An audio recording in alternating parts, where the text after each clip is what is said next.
Hey guys, doing a little driving in the rain. Bear with me. Headed back to work. I picked up a bunch of material, so there you go. So I've been threatening this video for a while. There's a couple things that I want to hit on again, and there's the talk like with Ananda, this cut, and several people have chimed in about how you can make a cut and still gain strength and all that. And I think the thing where I'm going to differ in opinion is I think we've got to stop thinking bulk and cut. Where Ananda is concerned, and where a lot of people are concerned, I think there's this thing where you have to bulk to get stronger and then cut to look better or make your weight class. Now I'm going to say this, for you guys that are doing your first meet, or you have the desire to do a meet, cutting weight is a waste of time. Basically, the goal of your first meet, and probably even your second meet, is to get in, get out with a total. Get a total. Because if you've never done a meet, then your meet PR is 0. So understand, it's just going to be very, very different from training at the gym in a very controlled environment. I'll get to meets a little more later. But I think the thing that I want you to understand is, as opposed to doing these things where you're cutting or you're bulking or whatever it is that you guys want to call it, you know, chasing the macros and all that other shit, is a lot of times we complicate things and we overanalyze and we try to come up with all these answers, you know, to get the results that we want. And I'm really a big proponent of really keeping it at its basic form. Keep it simple. And so what I mean by with the cutting and everything is let's not diet. Let's have a food plan. And let's do something that makes sense. For you people that have a few extra pounds, and I'd be one of those people, having bulked up to an enormous amount of weight and then cut to 300 pounds from 370, 375, and we speculate that was the heaviest I ever was, because I only competed once a year when I was hitting my biggest totals. There's no telling at different given times how much I weighed, but I was trying to maintain, you know, 375 pounds drug-free, and my energy levels for the way that I train, and I train 6 days a week. And so if you're squatting 900 plus pounds every week and benching high sixes every week and front squatting 500 plus every week and, you know, declining 500 to 600 pounds every week and, you know, all whatever else, you know, was happening, it just requires a certain amount of food. So the whole point of that is when I cut to 300 pounds to lift into 308s, and I'm just using myself as an example, here's the thing that I didn't do. I didn't do any extreme cut. I, you know, started to do things gradually. And I've been through, you know, this conversation before, but with women especially, and this is something I've read about extensively from other women who write about it. So this isn't from I'm a guy and I don't know what the fuck I'm talking about. I've gone to some of the most prolific athletes that are female and go, what is it that seems to be the bigger issue? Because a lot of times guys seem to be able to lose weight easier, blah, blah, blah.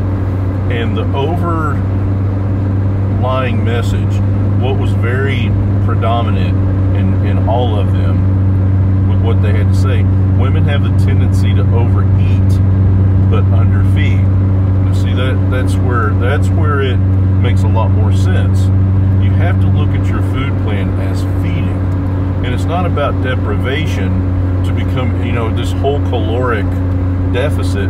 I understand all those things and I understand how they work. But what I'm trying to get at, you can feed your body with an immense amount of food that is relatively clean, and then pinpoint some really good times throughout the week, couple times, and have a brownie or whatever. Because here's what I've learned is when you do these cuts and you go into a caloric deficit, that's when the weird cravings start. And unless you're willing to do some things supplement-wise to kind of help with that, it's going to start driving you crazy. And here's what happens. And we've seen it with some of you, because a lot of times I don't always comment, but I always read. You know, it's like the whole charcoal thing with the teeth whitening. I don't know what any of that shit is, but that just lets you know I'm reading it, okay? So the point is, we don't want to create a deficit. We want to curb the cravings for whether it be sweets, or instead of a couple slices of pizza on the cheat meal, you have 6 and 17 beers. And so by allowing that cheat, you know, the things that you really crave, or your go-to snack, or your go-to sweet, hit it a couple times a week.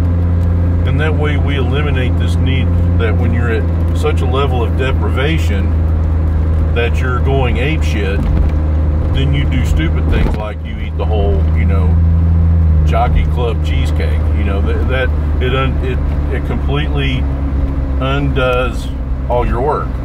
You know, so if you're going to work this hard and you want to trim up a little bit, you're going to have to look at your, you know, supplementation, and you're going to have to look at your food and find a way not only to have a plan, but the plan has to work where you feed your body. That's why you see athletes that eat like horses. Look at Melissa. I do the cooking in that house, and you would not believe the amount of food that woman can put down. And we have to force feed for her to get up to about 175, 180 pounds.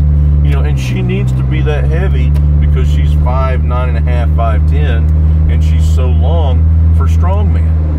She finally, after 3.5 years, realized that when she cuts to 160, 165, not only is she not as strong, she don't feel as good.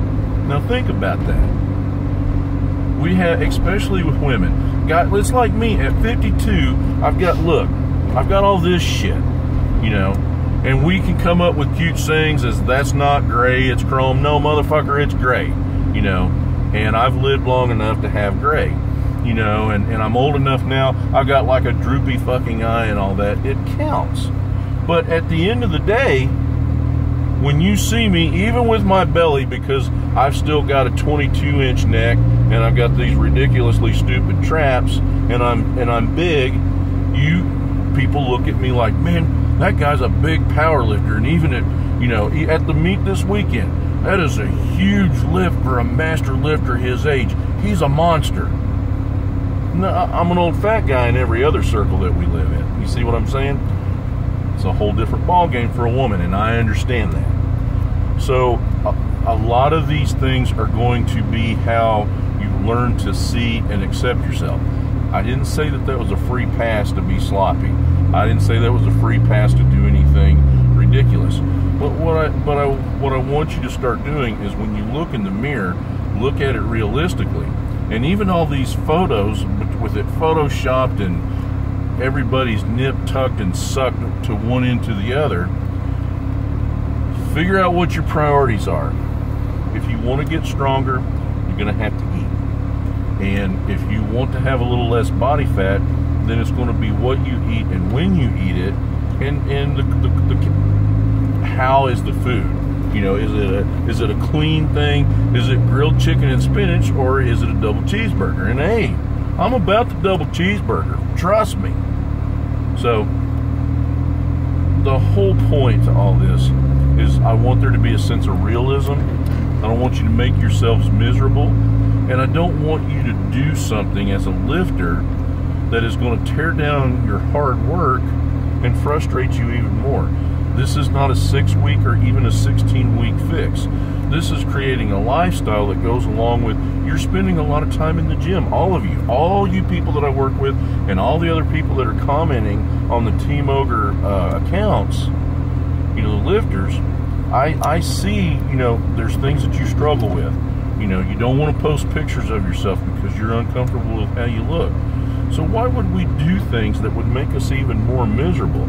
Again, I'm not saying that this is free pass, free reign stuff to do stupid things, but let's look at some things, you know, in its most basic and simple form, and start making some small adjustments. It's the same thing with your training. There's not one of you that went from squatting the bar going, oh, holy shit, I'm really sore, to the next, in 16 weeks, you're squatting 200 pounds. None of you did that. So if you're willing to be gradual with your training, if you're willing to be gradual how you learn to do these things, why wouldn't you do that with your food? And learn to make it be a tool and not just, you know, something that makes you miserable. That's really what I'm getting at. So glean what you will from that. So I'm going to go, Penny had asked a question with her meet. She said that, like, I think, like for example, her deadlift. When she did her first deadlift, it didn't feel as good as she wanted it to. And how do I know that, or how does the lifter know that if they don't feel like the lift was that great, how do we know that we can continue with the plan or what to push for? So one of the great tools that we have in this day and age is video. And you've heard me say that, you know, I'm not going to give a fuck how you feel. I will care only about, did you execute the lift? Did you execute your form? And when Penny sent me the first deadlift, I was like, deadlift is fine. There's nothing there that tells me that you can't deadlift a certain amount of weight. And when she completed her third one, it was clear that Penny probably had, I want to say with the kilo conversion, about 303. No question in my mind. The good news is she hit, you know, hit a meet and finally got a powerlifting total. And that was the #1 priority. But the big thing that you have to overcome is how you feel. At a meet, you're going to have squatted, you're going to have benched, then you're going to have deadlifted. And once the meet gets going, you know, the pace is probably a little quicker than what a lot of you train at, especially with max attempts. And in Penny's cases, and in a lot of cases, especially at local level meets, even state level meets, it's going to be a venue that is not ideal, like perhaps your home gym or your commercial gym that has adequate HVAC facilities and, you know, so on and so forth, and not one fucking bathroom for 75 people. So, and imagine, you know, you got 20 women in a facility where everybody's going to hang out all day lifting weights and eating God knows what, and there's one bathroom. You don't have to be a rocket scientist to see where that's going to go awry pretty quick. And for another example is, Penny said it was just ungodly hot in there. These are variables that you just can't train for. You know, she trains at home. She's got a certain amount of control over the air and the pace in which she goes and so forth. So you can't really go by feel, so to speak, especially in the early stages of your competition career. You have to trust your training, trust the numbers, and when you make that lift and you look at the video, because I never go, like with Jennifer, you know, this is someone that is very experienced. This is someone that's an IPF world champion. I never go by how she feels or what she tells me how she feels. I go simply by how well she executed the lift. You know, I'll give you a great example. Squat at Worlds, she opened at, I want to say it was 157.5, and it was a good squat, but it wasn't tremendous. I wouldn't call it tremendous at all. The next was 167.5, and it was about as good. And then because her competition missed, it gave us the opportunity to lower her third squat in an attempt to break the world record, which she did, and was the best squat. Now, we knew she probably had, the world record was 174 and she needed 174.5. I think that's how it went. And I felt like she had 177.5 in her. But we had an opportunity to do a little less, secure the weight. That's a whole different conversation. And it was Jen's best squat. And so it never mattered how it felt. It was, I saw that she was making all, you know, her setup was solid, her pace was good, her dynamic burst out of the hole was good. I knew that as long as she maintained her form, even if she had to grind it a little bit, and she has the ability to grind now, we've learned that in training, that she would be fine. And turns out it was her best squat of the day. So hopefully that gives you some information on, you know, what to think. You know, there's times, I'll give you a great example, like when you're training and you do your first set and it sucks. It's just hard. Sometimes you miss a rep. So you go back and you repeat the weight and you hit all the reps, and it's a whole lot easier. So the question I'm going to ask, did you get stronger in that second set? Well, of course not. You're already pre-exhausted from the previous set. So what transpired? What happened is that you executed your technique, you executed your form to a much higher level than the previous set. And that's why you're able to get reps in the second and third set that sometimes you don't get in the first, or the first set looks tough or rough or whatever the case may be. So hopefully that answers some questions, and thank you guys for all the well wishes, not only for the meet but for my birthday. Quickly, when you live long enough, and there's people out there way older than me, but you know, I've lived long enough at 52 to see a lot of people that I would have thought would have outlived me, and they weren't afforded, you know, some of the cool things that I get to do, like work with you guys and do the things that I get to do. And you know, for a few minutes I was normal, you know, at a meet, and you know, was told that I was cool. And at 52, that doesn't happen so frequently. And so it was really cool that you guys cared enough to either text or message, you know, or post. So anyway, there you have it. Until the next time, see you guys.